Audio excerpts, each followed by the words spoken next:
Price the lord. Grace of Karunya என்ற ஊழியத்தின் மூலம் உங்கள் அனைவரையும் வாழ்த்தி அன்போடு வரவேற்கிறோம். நம்மையும் நம் குடும்பத்தையும் பாதுகாத்த தேவாதி தேவனுக்கு நாம் நன்றியுடையவர்களாய், அவருடைய வார்த்தைகளை சுமந்தவர்களாய், விசுவாசத்தில் முன்மாதிரிகளாய், சாட்சிகளாய் வாழ இன்றைக்கு அழைக்கப்படுகிறோம். அன்பான தேவனுடைய பிள்ளைகளே, அனுதினமும் ஆண்டவருடைய வார்த்தைகளை கேட்கிறோம், நிறைய சாட்சிகளை கேட்கிறோம். நம்முடைய வாழ்க்கையிலையும் நிறைய ஆசீர்வாதங்கள் நிறைவேறி கொண்டிருக்கின்றன. எதிர்பாராத நேரத்தில் ஆண்டவர் நிறைய வழிவாசல்களை திறந்து கொண்டிருக்கிறார். ஒருவேளை நினைக்காத காரியங்கள் நம்ம வாழ்க்கையில் நம்ம கஷ்டப்படுற நேரத்தில் எல்லா சூழ்நிலையிலையும் கூட ஆண்டவர் நம்மை கைவிடாமல் பாதுகாக்கிறாரு. ஒரு சில நேரத்தில் வெறுமையாய் காணப்பட்ட சூழ்நிலைகளை எல்லாம் ஆண்டவர் மாற்றியிருக்காரு. அதெல்லாம் உணர்ந்தவர்களாய் இன்றைய நாளில் ஆண்டவரே, கடந்து வந்த பாதைகளை நினைக்கும் போதெல்லாம் கண்ணீரோடு நன்றி சொல்லி துதிக்கின்றேன் ஐயா. கடந்து வந்த பாதைகளை நினைக்கும் போதெல்லாம் கண்ணீரோடு நன்றி சொல்லி துதிக்கின்றேன் ஐயா. ஆமன்பானவர்களே, நம்முடைய கஷ்டத்தை நினச்சி விடுற கண்ணீரை சாதாரணமாக எல்லாருமே அதை தான் செஞ்சிட்ருக்காங்க உலகத்தில் வாழ்கிறவங்க. ஆனால் ஆண்டவர் செஞ்ச நன்மைகளை நினைச்சு நம்ம கண்ணீரோடு அவருடைய பாதத்தில் நன்றி ஆண்டவரேன்னு நான் முழு மனதோடு சொல்லும் பொழுது ஆண்டவர் அதில் பிரியப்படுகிறார்.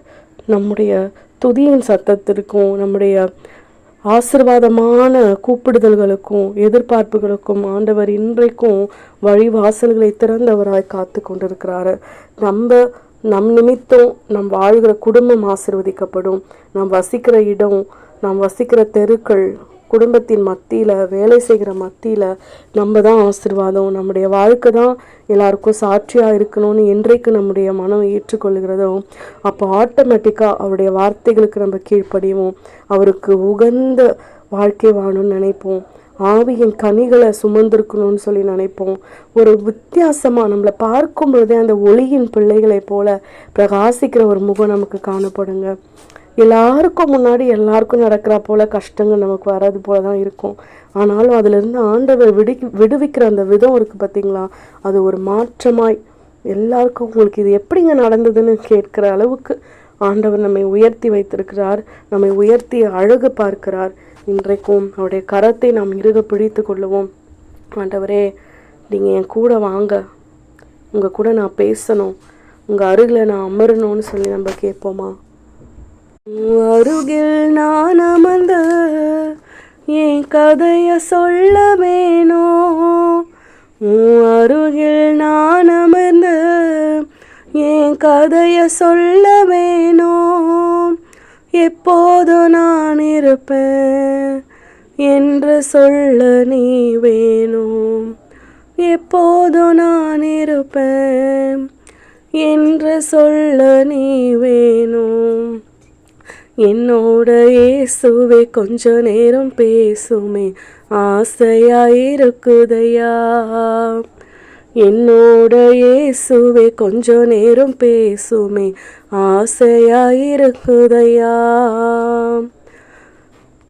ஆண்டவருடைய வார்த்தைகளை நாம் கேட்கும்படியாய் ஒவ்வொரு நாளும் நாம் ஆசையோடும் ஆர்வத்தோடும் காத்திருக்கும் பொழுது நமக்கான ஒரு ஆண்டவராய், நமக்கான ஒரு தோழனாய், ஒரு தகப்பனாய், தாயாய் நம் அருகில் அமர்ந்து நமக்கு ஆறுதல் சொல்லுகிற தேவன் நமக்கு உண்டு. அதனால் அவரை நம்ம அப்பான்னு கூப்பிடலாம், அம்மானு கூப்பிடலாம், என் நண்பனேன்னு கூப்பிடலாம். எப்படி நம்ம கூப்பிடுவோம், எப்படி இருந்தாலும் அவரை நம்ம அழைக்கணுன்றது தான் அவருடைய விருப்பம். நம்முடைய இருதயத்தை அவருக்கு கொடுத்து அனுதினமும் அவருடைய வார்த்தைகளை கேட்டு அவருடைய வார்த்தைகளின்படி நடந்து அவருக்கு உகந்த ஒரு வாழ்க்கையை வாழ்ந்து நாம் சாட்சிகளாக இருக்கும் பொழுது ஆண்டவருடைய அந்த ஒரு இருதயத்தின் ஏக்கங்கள், விருப்பங்கள் நிறைவேறும். நமக்காய் பரிந்து பேசுகிற ஒரு தகப்பனாய் அவர் இருந்து எல்லா தேவைகளையும் நிறைவேற்றி தருவார். இன்றைய நாளில் நம்மையும் நம் குடும்பத்தையும் அவருடைய கரத்தில் முழுவதுமாய் ஒப்பு கொடுத்து சாட்சிகளாய் நாம் வாழலாம். ஆமீன்.